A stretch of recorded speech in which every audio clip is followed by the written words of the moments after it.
Tennessee, where freedom is alive. His shots ring from the woods. Take on 45. Life is good. Shoots my ammo. It's coming from the neighborhood in the way.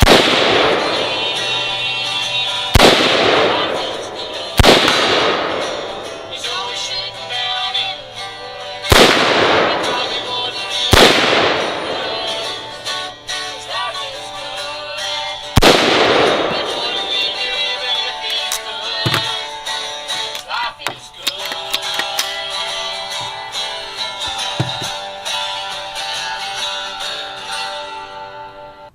Yes, Hickok 45, your internet shooting companion, coming to you from the beautiful hills of Tennessee. Yes, the home of Buford Pusser. Somebody reminded me last week. Buford Pusser, yes, McNairy County. So glad you're here, and it is Tennessee. Beautiful and green still, although it's October 1st, right, and becoming a little drier, a little sparse. Sparser, more sparse, not a lot. And I'm out here firing some 7.62 by 39. I'll be firing a little 45 Colt and who knows what else. I'm glad you're here again to join me on this fine Sunday morning. So make sure your coffee's hot and you're wide awake, because who knows. Yeah, if you're kind of sleepy, who knows, over the period of 45 minutes or something, or an hour, I'm liable to say one thing that's, I don't know, makes sense. And I wouldn't want you to miss that one thing, all right? So, and by the way, it is a Yakking Morning Sunday video for new people. Yeah, so, so don't get mad. It's a Sunday video. But I am going to shoot. I have a couple of firearms. This one is one that, this is actually a Blue Ridge Precision BRP. Yeah, BRP, or the acronym, the BRP-47 is what it is. And I don't know if you're familiar with it. They're in North Carolina. They're specifically in Connolly Springs, yeah, North Carolina. And wanted to send me one of these things, and so yeah, kind of like the AK round. And yeah, sure enough, try it out and see what I think about it, and I'll donate it to the Tennessee Firearms Association auction. And so that's what I'm doing. I thought I'd bring it out and shoot. I've shot it a couple of times. Thought I'd shoot some today. And, you know, just seeing what I think about this thing. I put a prism, one of my prism scopes on it. It doesn't come with a sight. This model doesn't. And this is the basic model, the BRP-47, I think. So, yeah, it's kind of an AR that shoots a 7.62 by 39 sort of thing. Uses AK mags. All right, so I'm in the process of experimenting with that. Also having, I told you, watch out, because it is the 150th anniversary. So I might enjoy firing AK rounds and 7.62 by 39, but I also enjoy even more firing 45 Colt rounds, and you all know that, right? Yeah, by now you should. Now if you're new, you might not. And yep, good to be here, and you know, just wow. Speaking of that ammo, we appreciate it.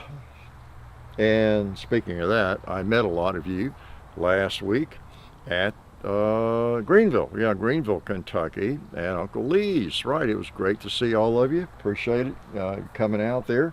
And before I forget, I want to show one of the little people.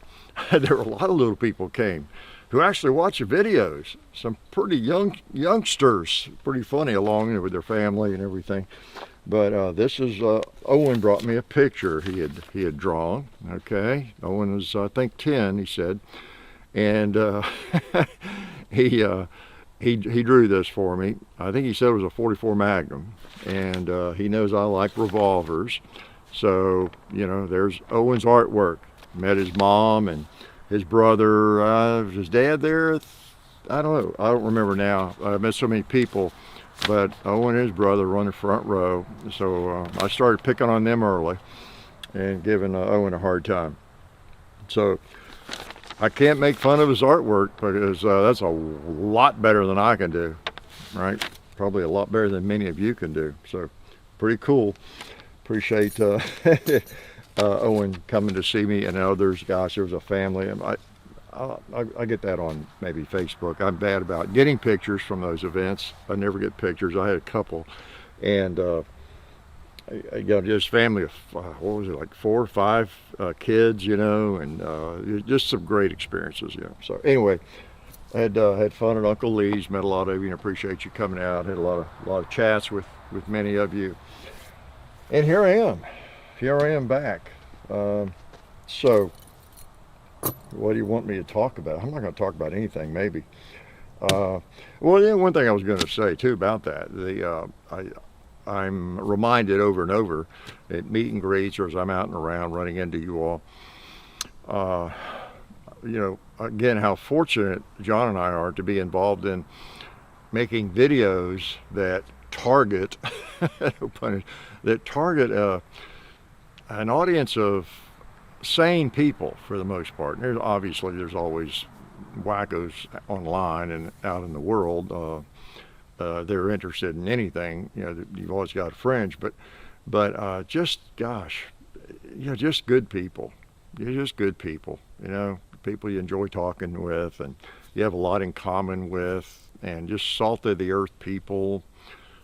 You know, it's just you know, it makes it more enjoyable. You know, to run into so many folks that just good folks, regular folks, and good folks that enjoy shooting. And it boy, what a dichotomy or a chasm there is between what some people think of gun people and what is real.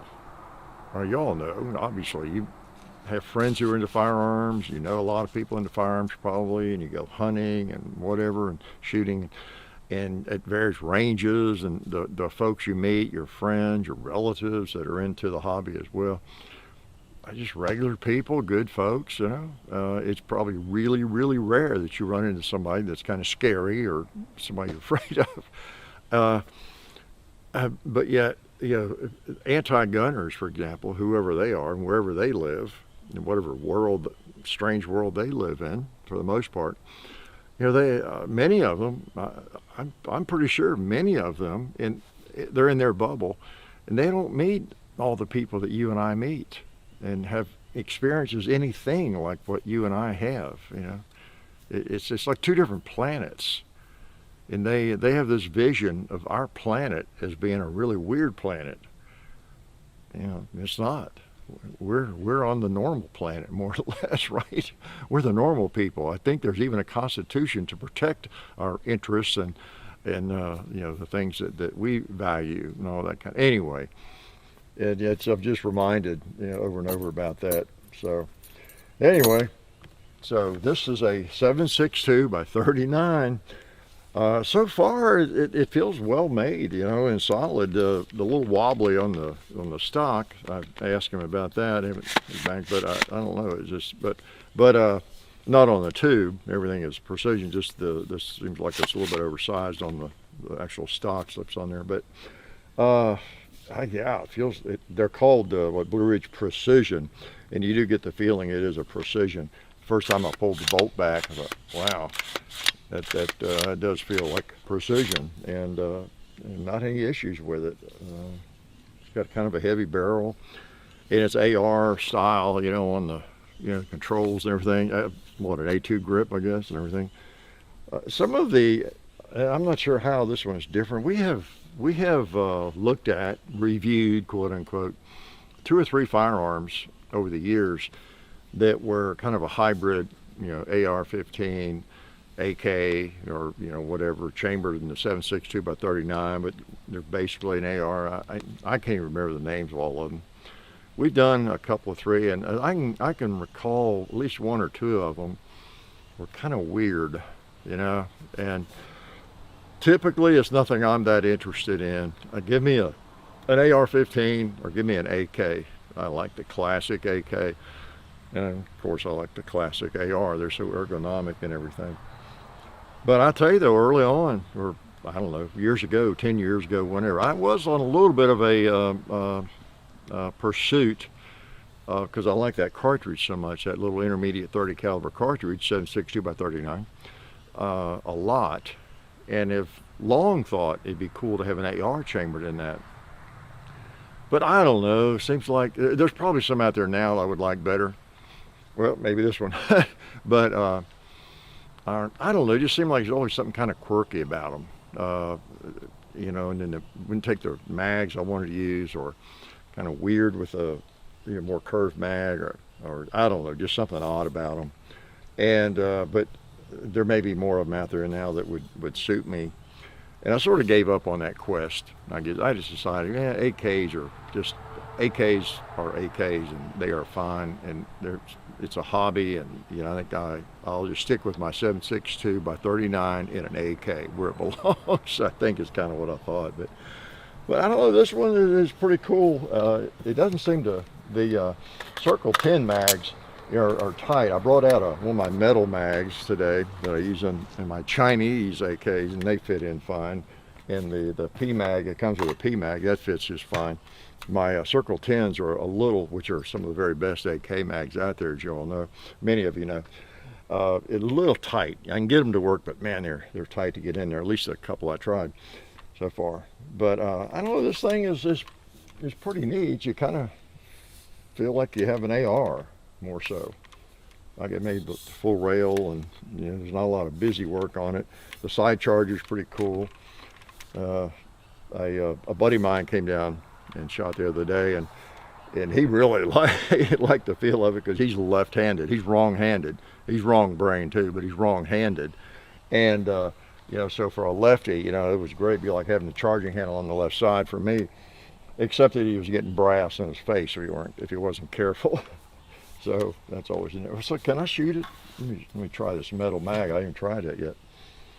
All right, again, it's 7.62 by 39, the AK round. And I put this prism scope on it.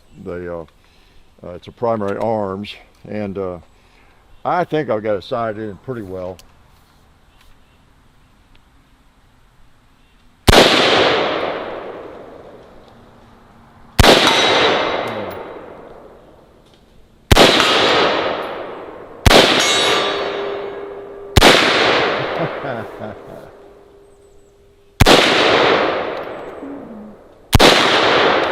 Kaplooey.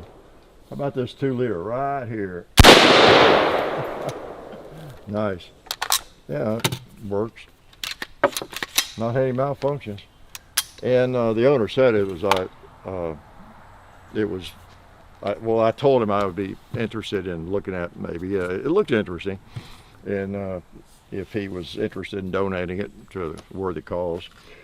And but it needs to feed steel ammo. You know, I'm not gonna worry about brass cased ammo and all that kind of thing. To me, if you're going to make an AK, something that fires 7.62 by 39, the value in it is that we'll fire the less expensive steel case ammo, right?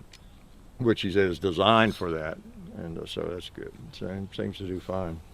It's got the regular AR gas system, you know, gas tube, the bolt. Doesn't have the same charging handle set up, you know, it's got the side charger, but when you break it down, it's just got the bolt. We'll do a video on it, I'll show you, but it's a regular AR bolt kind of thing. So anyway, interesting. So, been shooting that third time, I guess, or fourth time, without any hitches. Seems like I'm forgetting something. Well, I do want to thank Alabama Holster. Oh, guess see, I'm sporting one, a new one. Can you see it on my hip? Yeah. Got the hip holster, the flapjack in for the FN for this pistol right here. Okay. And also got the pocket holster for it. So I'm happy now. My FN is truly in the rotation. Okay, FN reflex. So great. And all the holsters fit fine. Just got them in. Got the holster labeled. Yep, clicks right in there. See, I label my holsters on the back. Little tip: if you have Kydex pocket holsters, hopefully they're Alabama Holster pocket holsters. Find a place. Obviously, do I need to tell you? a holster is a little bit tricky to write on because it's going to be against your body, probably one way or the other, inside the waistband, outside pocket, whatever. And so things you write on it will wear off probably, right? But on most holsters, I just use my superior thinking powers, my brain. And I look at, okay, where there's a recessed area, and I'll get a marker, Sharpie, like a silver one, and just write on there what it is. So far, that's worked well on my pocket holsters. I've got a few I haven't labeled yet. I have to, what's this one for? Because they all look alike. But yeah, I do that. Whether I'm gonna do it with this, even this flapjack when I take it off, and get it labeled. So I tell you, the pocket holsters, pocket guns, belt guns, yeah. Sometimes you get a firearm that, well, it depends on you, how you carry a firearm. I tend to carry a firearm like this in my pocket most of the time, but not always. And it might be a little big for you for a pocket gun. If you wear skinny jeans, tight pants or whatever, the only thing you can carry in your pocket is a North American Arms Derringer or something. You got to think in terms of on the belt, which is fine. So it can be a belt gun, and that would give you the option of having the longer magazine if you wanted to, you know, that sort of thing. And but a small gun like this, if you shoot it well, you know, boy, even in a pocket, you don't even know you have it, and on a belt, you really don't know you have it. So that is one of the advantages. Boom. So either way, lots of guns, lots of choices, right? Lots of ways to carry. And if you live somewhere where you can do that, right? Some of you are watching from overseas, and a lot of you do. I realize that's, it is like we're on a different planet when we talk about carry holsters and that sort of thing. And I can relate to that to some extent because I was, well, when was I? How old was I? I was in my mid 30s, I guess, late 30s, before I started packing a firearm around legally everywhere. You know, because I had helped with the sheriff's department in my county here, and I had a license to carry anywhere in Tennessee. And it was even better than carry permit. I could carry that thing just about anywhere. And then when carry permits came along, I went and got a carry permit. But I've been carrying a long time. But I went 30 or 40 years where that was just not something you could do legally, and not very many people at all.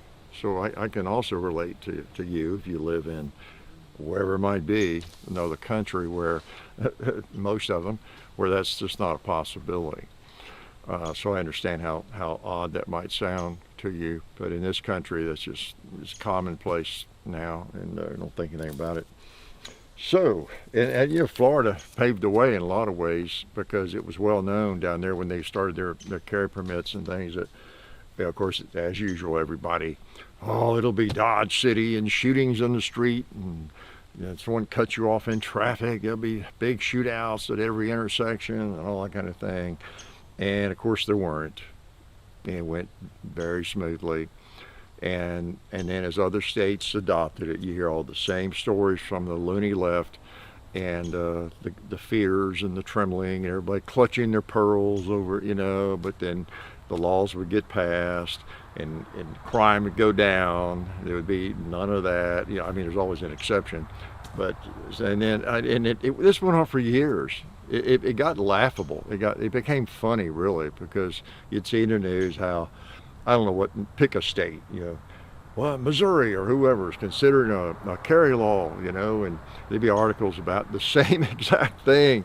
I think they just copied and pasted the articles from like 5 years ago, 3 years ago, 10 years ago in some other state, all the same concerns and worries, and they weren't so much serious concerns or worries. They were mainly just the anti-gunners, you know, trying to get all that out there to prevent it and slow it down. So anyway, most anti-gunners know what they're doing. They just hate guns. They hate people that own them. They understand the statistics. We sometimes go get blue in the face explaining the statistics, the FBI statistics. They don't care. They really don't. There's some people in the middle that do find that interesting, that more people are killed with fists and feet than with rifles each year, whereas maybe they had this vision that there were a lot of people every year, thousands killed with firearms like this. We've got to get rid of these AKs and ARs, wiping out our population. But even people that know the statistics and know the reality of it, they don't really care. They just ignore that because they hate all guns, and people that own them, they don't really want us to have them. So anyway, the freedom is not high on their radar. It's not. You can explain the Second Amendment, the Constitution. It just doesn't have the impact you would think it would. You expect the lights to go off. Oh yeah, I never thought about that. The real purpose of the Second Amendment was to prevent tyranny, as has happened throughout history in so many places that were disarmed and etc. You expect them, yeah, I never thought of that. Nah, that's not going to happen. Not going to happen. They know that. Okay, what do you want me to shoot now? I know what you want me to shoot. This is my 1956 Colt Single Action Army. Guess what caliber it's in, what chambering? I figured you wouldn't be able to guess, right? Well, I showed you that doodlet already, didn't I? For some reason, almost all of my Colt Single Action Armies have been chambered in 45 Colt. Can you imagine that? I had one a long time ago. It was 44 Special. And that is another chambering I wouldn't mind. I don't need any more guns. Said that before. But wouldn't mind, having some time. I like 44 Special. It's pretty cool. But yeah, 45 Colts, the original chambering. I'm kind of funny that way, aren't I? A little bit of a traditionalist. Like AKs. I want them in the 7.62 by 39 instead of the AK-74. So anyway, that's just me. I tell you, there is one Colt single action. There's only one. I was talking with my buddy the other day about that, about a wish list or guns, that you'd like to have or whatever. And saying there's not a lot that I would like to have. I've got some nice firearms, and I don't have a list of, I can't wait to find, wish I could find this or that.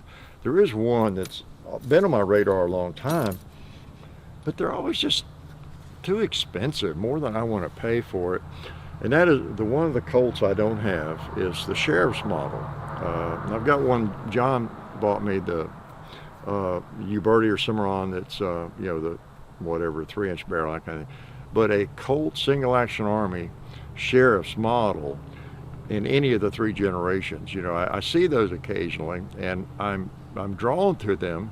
It'd be cool to have one of those. And I think I would like it in 44 Special. Every time I see one of those, and what would make sense, and I could go on your gun broker right now and buy one. They're there, okay? They're out there. And 44 Special with or in 4440, but with an extra cylinder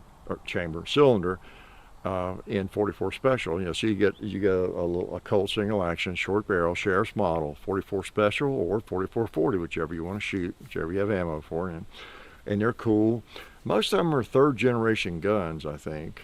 Maybe a couple of seconds, I don't know, but they're 5,000. They start at 5,000. It seems like 5,500.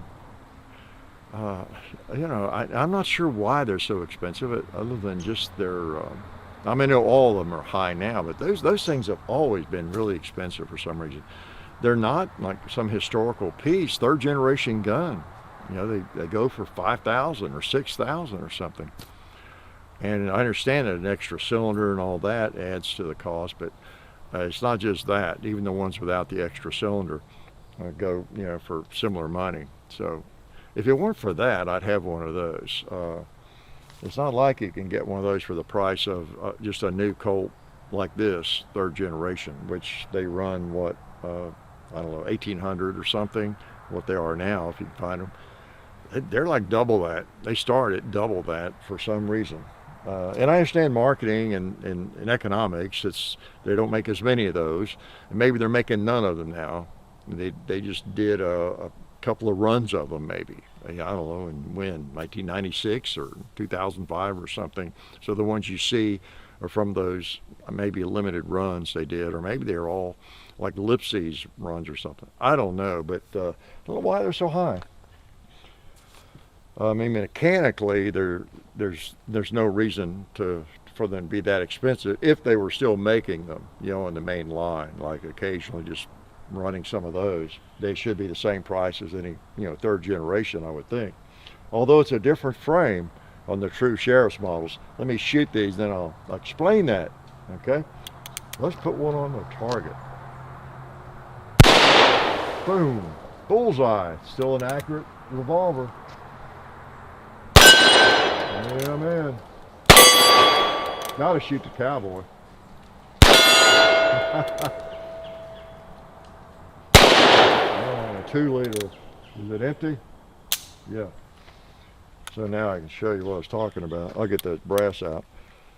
Yeah, the frame is actually a little different, and that's a lot of it, I guess, a part of it. Because it is a truly a kind of a special run, because the 3-inch barrels or whatever they are, your ejector rod housing, of course, is screwed into the barrel on the side, and it slides into this lug here. See where the frame is made on one of these things.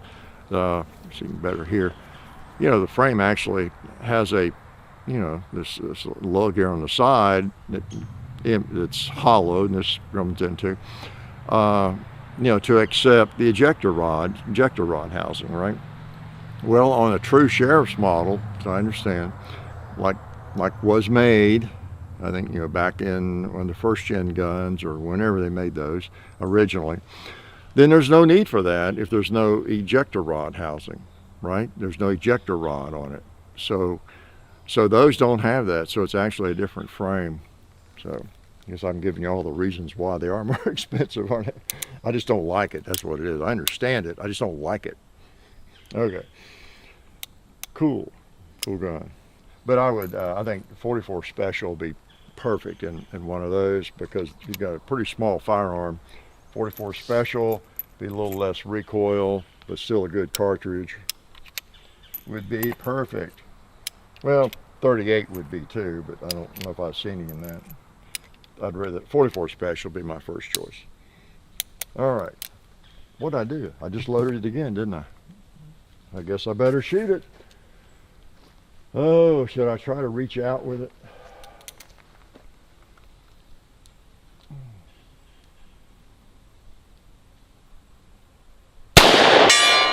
All right. How about that bucket down there? I think I went through it.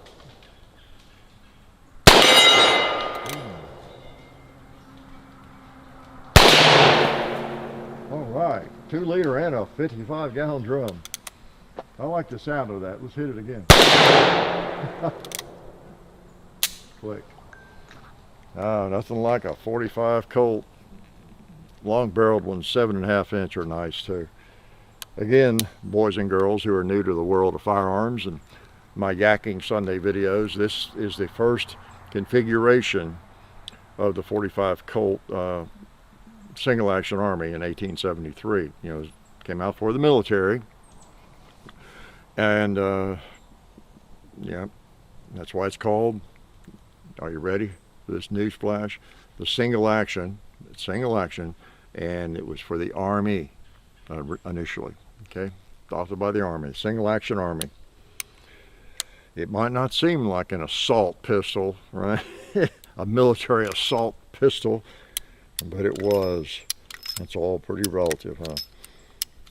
Yep, 45 Colt and this chambering. So, pretty cool. I think if I could only have one, I just, it would have to be this configuration, I believe, because it just so well represents, the originals. It's fun to shoot. It's probably the easiest one to hit with in terms of barrel length and, historical barrel length. But as I've said many times, I like all the especially the main 3 barrel lengths. I still haven't decided which one I really prefer. I like them all. They're all fun to shoot. So there we go. Anything else to yak about? Appreciate Balstall, Talon grips. Like I said, I'm gradually getting my FN here dressed up the way I want. Someone said they like the Talon grips like that on it, the contrast. I guess I hadn't looked at it that way. They made a comment last week about the tan and the black, because you've got all the small parts are in black, and the grips, it really is not that ugly. And I guess they're right. Maybe I don't want to tan, I don't know. But we appreciate Talon grips, Balstall, and Fun Gun targets for making our paper targets. And man, I tell you, what else? Somebody mentioned that they'd like to see me on Top Shot, or wish I had been on Top. Is that show still on? And it reminded me, a lot of you probably are not, most of you not even aware. And I didn't talk about it much, and I still don't talk too much about it. But back, what was that, 10 years ago, I guess? They contacted me and asked if I wanted to try out and get involved. And so I sort of had the inside track. I did some videos and showed them they need to make, I don't know, sure you were fit. It was really kind of funny. I made a video with me, like I was part of the video, I was shooting some, and then I ran over here to the 80-yard gong and back or something like that. Just some weird things. But when it got to the paperwork, I just, in a nutshell, I just was not willing to sign the contract. I even ran it by a lawyer. And I mean to tell you, he said I would not sign that. And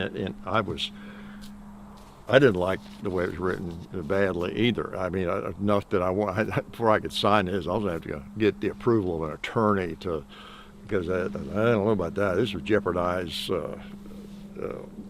my financial life, and if and there was a secretive issue to it. I guess it's still that way if that show is on. I don't know if it is, about not revealing, because you film it all. We're going to go live in this house, which they did somewhere, and they film it all in, I don't know, a couple of weeks or something. And so everybody that's involved knows who won and everything goes on, and long before it comes out on TV. So a lot of that was just making sure you don't reveal any of that somehow. So with my online presence and everything, I felt like it would jeopardize that. No matter how I did in it, I didn't know that I would have a chance of winning, but I just didn't want to jeopardize that contract kind of deal. It just scared me. Anyway, yeah, that was a long time ago. I talked about it shortly after, a little bit after all that happened, but then didn't do much with that. So here we go. I got some advice for kids, or young people, or old people. Maybe I'll share. Did I try the metal mag? I think I did. Was I shooting that? I don't know. Let's try this thing again. It's got a big mag release flapper on it. I guess it doesn't get in the way. I guess you could Dremel some of that off if you thought it was. Okay. 7.62 by 39, one of my favorite cartridges. Oh man, what should I shoot? About that Buffalo.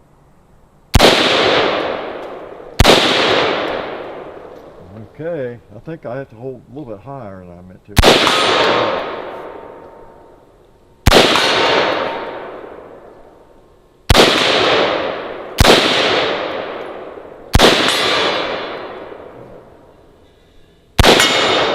It's pretty hard, as we all know.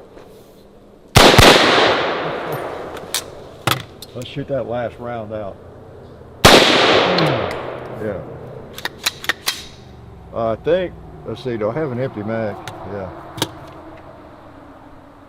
I don't have an empty mag, but you know what? I can create an empty mag.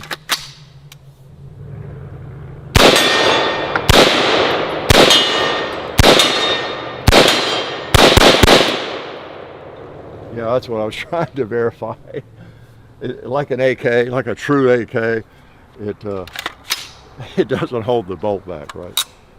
That's based on the mag. That's why I guess AK magazines don't have a little catch. Most of them. Now some do. You can find them. And so yeah. So like an AK, yeah.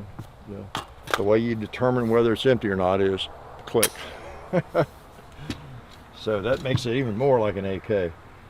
You tighten that grip there a little bit. So anyway, that's pretty neat. Any day you get to shoot an AK round.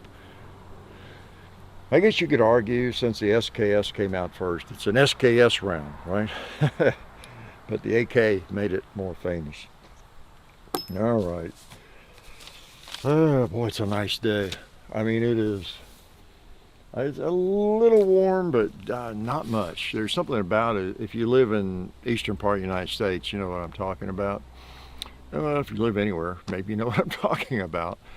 But in the fall, when the air gets a little drier, and maybe it's still in the 80s, but boy, it just feels like it's 70 after a summer of humidity and all that. But it feels great. You would never know. I mean, it's days like this. I'm gonna be so bad, but I can't help it. I apologize. But it's days like this that really relieve. And it's only on days like this that I don't experience as much climate anxiety, you know.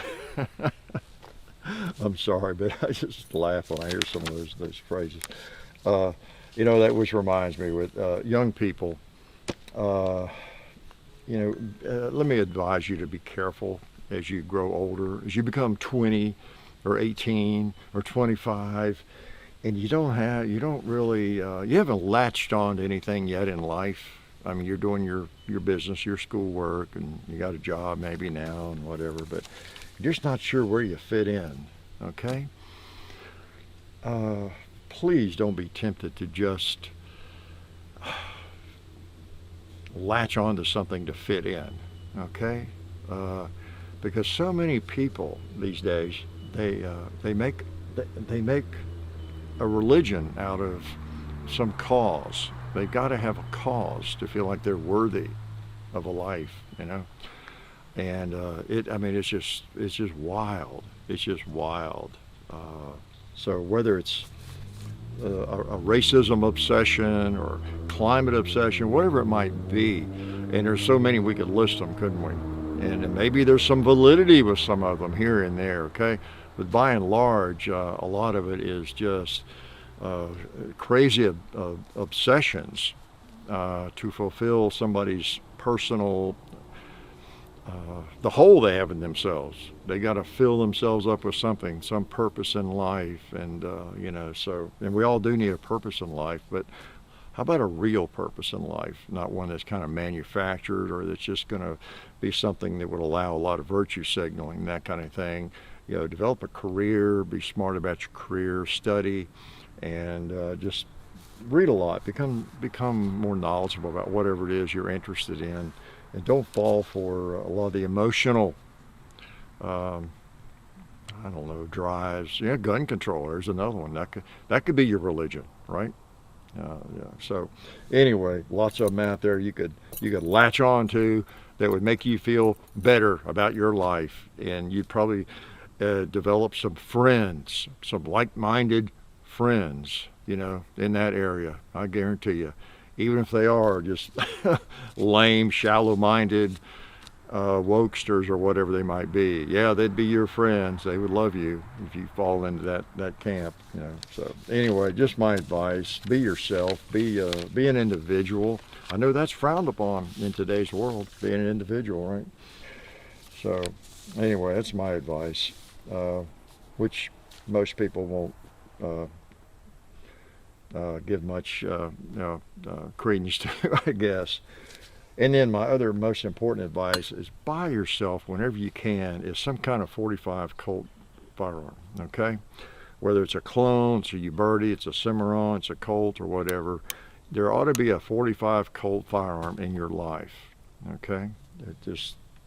It'll make your life go more smoothly, right? You'll be happier, even if you don't fire it.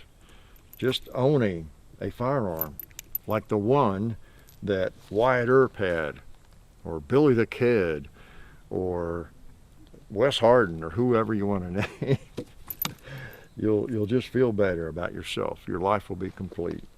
Okay, how's that? All right, let's fire this thing some more. 250 grain slugs, yeah. 45 Colt. Doesn't get a lot better. No, it doesn't. We need another bullseye, don't we?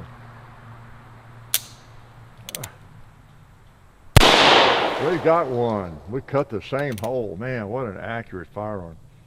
Yeah, boy. What about you, cowboy? You look like a desperado to me. Yeah, you are. Oh, I missed him. Good thing I hit him on the first 2 shots. Because he was down. That's why I missed him. He was in the process of falling. Oh, boy. Big old 45 Colt cases. Pretty nice. See, this little wimpy 7.62 by 39 will fit inside one of those. Yeah, that tells you the difference. No, that's not a wimpy round by any stretch, is it? Oh yeah, 1956 this thing was made. I was a very young human at that point. 56. You know what? Oh, powder smells good. I talked about it with the old Colts, you know, just like this, made in 1800s, about the person, have you seen the videos, that was working on this in 1883 or 1874, how they finished their work for the day at the Colt factory and then got on their horse and rode home, probably, you know. Probably didn't even check their text messages, you know, 1874, whatever. Well, you know, even in 1956, it's just kind of fun to think about. The guys that were building this, mostly guys, probably all guys at that time, that were working on this firearm in the machine shops there in Hartford, Connecticut. 56, some of them, no doubt, the employees of Colt, went out to the parking lot that afternoon and got in their 55 Chevy, 56 Chevy, drove home, right? Yeah. Probably a lot of 55 Chevys at that time. They'd been pretty new, but I think they were probably paid pretty well. These were, you know, skilled craftsmen. Could probably afford a newer car, 1-year-old 55 Chevy or something. Just something to think about. They might have had a radio. They might not have. Probably had an AM radio. Probably tuned in Elvis on the way home. Yeah. Yeah, so anyway, 56, that was the first year of the second generation. You know, they made these things from 1873 up through about 1940. World War I was or World War II was a slight interruption, right, in the entire world. And so they were busy making other things during World War II. And remember, they were not, I've told you this many times, they were going to resume, I think, after the war, but then they kind of didn't. And, but in the 50s, when all the Westerns started coming out, and the series and movies, and Ruger started making, you know, their single actions and were selling them big time. Colt said, hey, wait a minute, maybe we better start making these again. You know, what's Ruger got on us? We are the originators of these things. And so then they started making them again. And in 56, that was the first year they came back. Okay. That started the second generation up through about 74, right? Yeah. So, a little history there, no charge.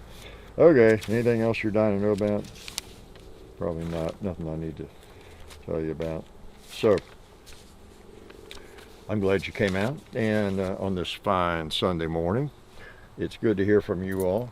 And And again, I know y'all are some of the most loyal viewers. As the people that come to the meet and greets, you know, they're special people. Y'all are special. You're especially weird, like me, that come out on Sunday morning and hear me yak and shoot a little bit, and like the people that show up to a meet and greet. They're especially weird, as I told them, because they not only watch the videos, they show up a meet and greet. That's really, really, really weird, right? So anyway, really appreciate your all support, and yeah, glad to have you out again on a Sunday. I will probably come out again and shoot some. You know, I really will, and I'll try to refrain from bringing one of these babies out every Sunday, but like I said, maybe every other Sunday. You know. Oh, I mean, just listen to that. Is that music to the ear? You know what that spells? You do, don't you? C-O-L-T. 4 clicks. Yeah, some of the clones have 4 clicks as well. So nothing like a 45 to make your day. Makes mine pretty often. So good to see you. And again, check for ticks. You know, just you don't want to get Lyme disease just because you watch videos. Okay. So I've been fortunate. I've not gotten it yet, and I live here. I'm out here all the time. So some things are just overblown. You know, you if you listen to too much media, even to the doctors and everybody else, you know, you would just huddle up in a corner inside the house in a plastic bag and hide from the world, right? You know, so. You know, got to get out and just take your chances and take some precautions like I do. I spray every day. And, you know, and I go on with my life just like I did with when the dreaded disease was everywhere. I just, I don't know, well, actually I didn't take any real precautions, but I just went on with my life, went everywhere, and did fine. Didn't catch anything, didn't catch it until after it was all over, you know. Pretty funny. So, because life is so random. It is so random. You just don't know. So you can't live in fear of everything. Something's going to get you. It's going to get me. It's going to get you. It might be today. It might be tomorrow. It might be 100 years from now. Something's going to get us, right? So we might as well live while we can. That's what I recommend. Because you know what? Life is good.